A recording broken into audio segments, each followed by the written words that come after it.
Pernah kepikiran nggak sih, seberapa lama sebuah rahasia pemerintah itu ya benar-benar bisa disimpan? Apa ada gitu semacam tanggal kedaluarsanya? Ternyata ada. Dan yang seru, ini bukan angka yang asal-asalan. Ada logika yang sangat spesifik di baliknya. Iya kan? Hari ini kita akan coba kupas tuntas aturan main di balik Undang-Undang Kebebasan Informasi atau Freedom of Information Act tahun 2000 di Inggris. Betul. Kita akan lihat kenapa sebuah rahasia negara akhirnya boleh dan bahkan harus dibongkar. Sumber kita ini langsung dari dokumen dan panduan resmi pemerintah Inggris, termasuk dari lembaga pengawasnya, ICO, dan juga arsip nasional mereka. Jadi, misi kita hari ini jelas ya. Betul, mencari tahu kenapa ada dokumen yang dibuka setelah 20 tahun, tapi ada juga yang butuh 60 atau bahkan 100 tahun. Oke, mari kita bongkar ini. Mungkin kita mulai dari konteksnya dulu kali ya. Sebelum ada undang-undang ini, Inggris itu pakai yang namanya aturan 30 tahun. 30 tahun? Iya, 30 tahun. Jadi hampir semua catatan kabinet, arsip resmi, itu baru bisa diakses publik setelah 3 dekade. Bayangin aja. Wah, lama sekali tuh. Berarti keputusan-keputusan penting di awal 90-an baru bisa kita tahu detailnya sekarang-sekarang ini. Tepat. Nah, undang-undang di tahun 2000 ini, ditambah satu lagi di 2010, mengubah total semuanya. Aturan 30 tahun itu dipangkas. Jadi berapa? Jadi 20 tahun. Dan perubahan ini melahirkan satu konsep kunci yang penting buat kita bahas. Catatan historis atau historical records. Oke, catatan historis. Mari kita mulai dari angka yang paling umum ini dulu, 20 tahun. Sepertinya ini jadi batas waktu standar buat banyak urusan dapur pemerintahan ya. Betul sekali. Ini jadi patokan utamanya. Mulai dari proses perumusan kebijakan, catatan rapat kabinet, sampai komunikasi antar menteri gitu. Semua itu masuk. Logikanya itu soal keseimbangan. Dalam 20 tahun pertama, proses pengambilan keputusan itu dianggap sangat sensitif. Sensitif gimana maksudnya? Pemerintah kan butuh ruang yang aman untuk berdiskusi, berdebat, bahkan mungkin buat salah, tanpa takut setiap kata mereka langsung jadi berita utama. Masuk akal. Biar diskusinya lebih jujur gitu ya? Betul, kalau dibuka terlalu cepat, bisa-bisa para pejabat jadi enggan berdebat secara terbuka. Tunggu, tapi bukannya mereka tetap akan lebih hati-hati kalau tahu catatannya bakal dibuka walaupun nunggu 20 tahun? Apa ini beneran jadi ruang aman? Pertanyaan bagus. Tentu mereka sadar akan hal itu.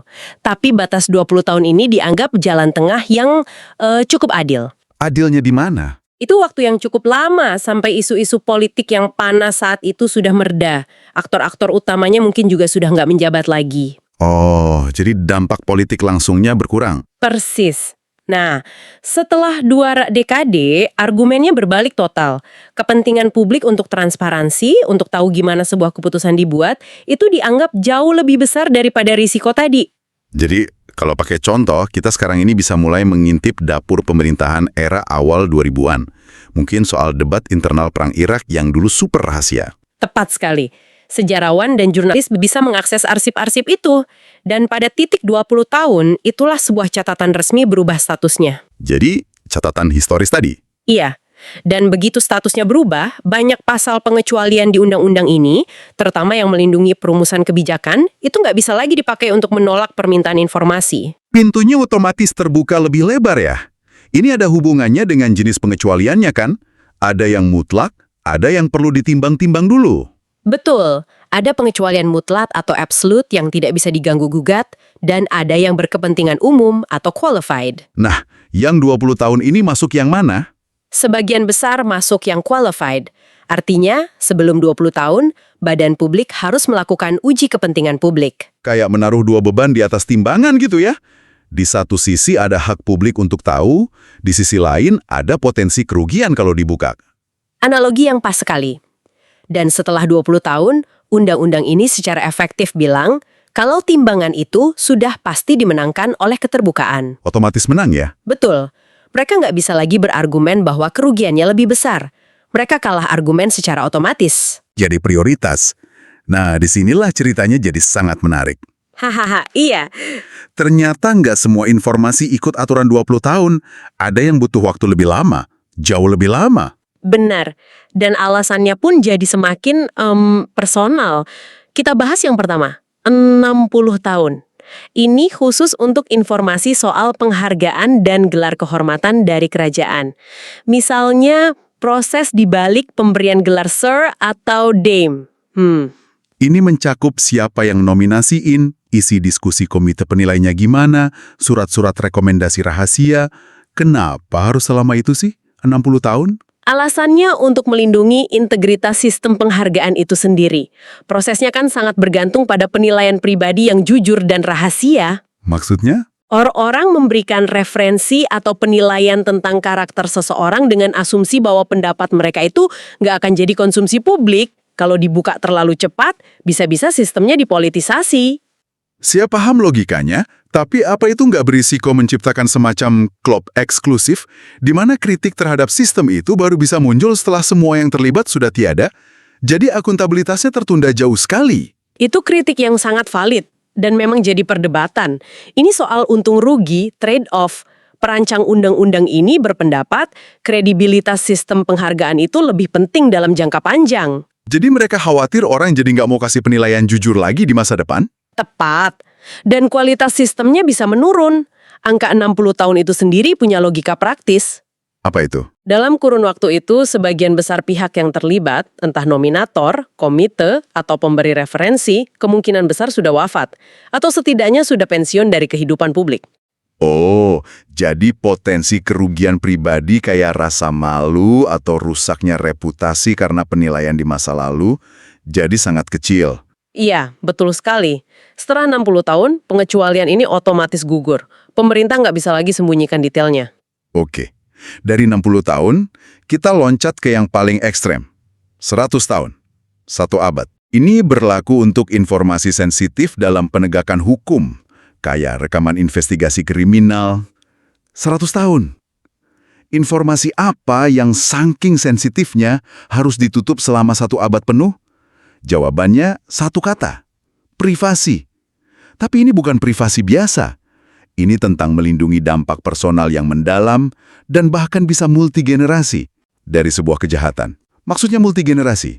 Coba pikirkan, semua pihak yang terlibat, pelaku, korban, saksi, dan tentu saja keluarga mereka semua. Pengungkapan detail investigasi, bahkan setelah puluhan tahun, bisa membuka luka lama. Bisa membahayakan keselamatan atau reputasi keturunan mereka juga ya. Tepat. Yang mungkin nggak tahu apa-apa soal itu, jadi ini bukan cuma soal melindungi pelaku, tapi juga semua orang yang terseret, terutama korban dan keluarganya. Lalu kenapa angkanya pas 100 tahun? Angka ini nggak dipilih acak. Ini selaras dengan praktek pengarsipan umum di Inggris, yang sering pakai 100 tahun sebagai patokan usia harapan hidup maksimal manusia. Oh, asumsinya agak suram ya? Haha, ya bisa dibilang gitu.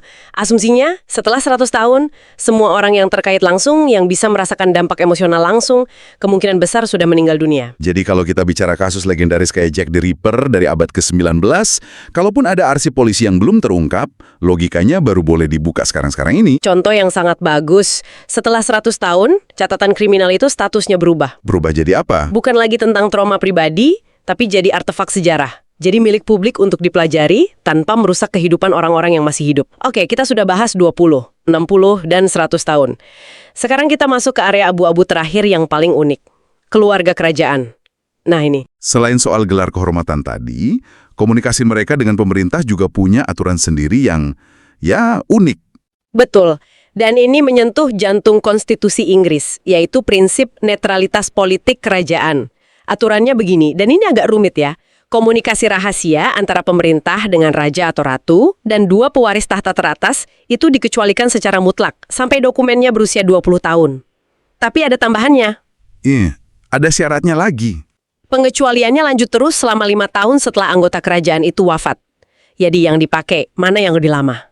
Dan tujuannya jelas sekali, agar raja atau ratu bisa memberi nasihat, dorongan, dan peringatan ke Perdana Menteri secara pribadi, tanpa takut percakapan mereka jadi debat publik. Kalau dibuka terlalu cepat, posisi mereka bisa terseret ke politik praktis ya. Benar, dan itu akan merusak peran mereka sebagai figur pemersatu yang netral. Jadi ini semacam gelembung perlindungan. Tapi ini nggak berarti informasinya ditutup selamanya kan? Tidak, dan ini poin yang sangat krusial. Aturan 20 tahun atau 5 tahun setelah kematian itu adalah batas akhirnya. Setelah batas itu lewat, pengecualian khusus untuk mereka ini gugur. Ini membawa kita ke pertanyaan yang lebih luas. Gimana sebenarnya mekanisme berakhirnya sebuah pengecualian? Apa semuanya punya tanggal kedaluarsa yang jelas? Nggak semuanya. Dan disinilah letak kerumitannya. Undang-undang ini secara eksplisit bilang beberapa pengecualian yang sudah kita bahas, kebijakan, penghargaan, penegakan hukum, memang punya tanggal kedaluarsa otomatis. Kayak tanggal kedaluarsa di makanan gitu ya? Sudah pasti, nggak bisa dinegosiasi. Betul, tapi ada pengecualian lain yang nggak punya tanggal kedaluarsa otomatis. Contohnya? Misalnya informasi yang terkait keamanan nasional, pertahanan, atau hubungan internasional. Juga data pribadi yang sangat sensitif. Ini nggak akan berakhir begitu saja setelah 20 atau bahkan 100 tahun. Lalu gimana menilainya? Bisa tertutup selamanya dong?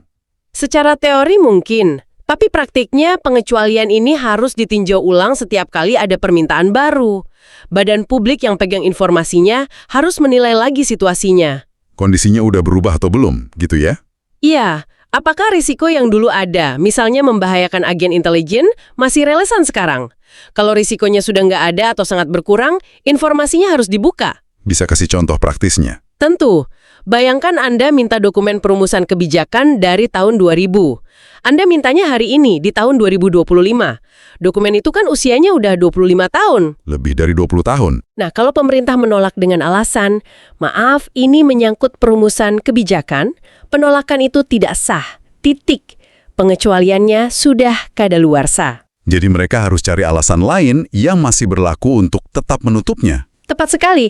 Mungkin mereka bisa berargumen kalau di dalamnya ada detail keamanan nasional yang masih sensitif. Tapi mereka nggak bisa lagi pakai alasan kebijakan yang sudah basi itu. Paham. Jadi, apa artinya semua ini bagi kita, bagi Anda yang mendengarkan? Kayaknya ini menunjukkan ada sistem yang sangat terstruktur ya di balik transparansi pemerintah Inggris. Ini menunjukkan bahwa transparansi itu bukan saklar on-off. Ini sebuah proses yang diatur dengan sangat hati-hati. Ada logika yang jelas di balik setiap angka yang kita diskusikan. Benar. 20 tahun untuk cerminan satu siklus kebijakan politik. Terus 60 tahun untuk melindungi reputasi pribadi, diukur dari masa hidup orang yang terlibat. Dan 100 tahun sebagai batas usia manusia untuk melindungi privasi dan trauma dalam kasus-kasus kriminal. Pada akhirnya, ini sebuah kompromi besar ya? Iya, kompromi antara hak publik untuk tahu dengan kebutuhan pemerintah untuk menjaga kerahasiaan demi kelancaran fungsi negara. Angka-angka ini adalah garis batas di mana keseimbangan itu secara hukum bergeser. Dari kerahasiaan menuju keterbukaan. Sebuah sistem yang mencoba menyeimbangkan dua kepentingan yang seringkali bertentangan. Menarik sekali. Nah, ini memunculkan satu pertanyaan penting untuk Anda renungkan. Sistem ini kan dengan batas 20, 60, 100 tahunnya dirancang di era pradigital. Benar juga. Sekarang, kita hidup di dunia di mana jejak digital itu bisa dibilang abadi dan informasi bisa menyebar dalam hitungan detik. Pertanyaannya adalah, apakah batasan waktu yang kaku seperti ini masih masuk akal? Atau justru sebaliknya? Sebaliknya gimana? Di tengah derasnya arus informasi dan budaya bongkar instan, jangan-jangan keberadaan kerangka waktu yang jelas seperti ini malah jadi semakin krusial untuk menjaga keseimbangan antara transparansi dan privasi di masa depan.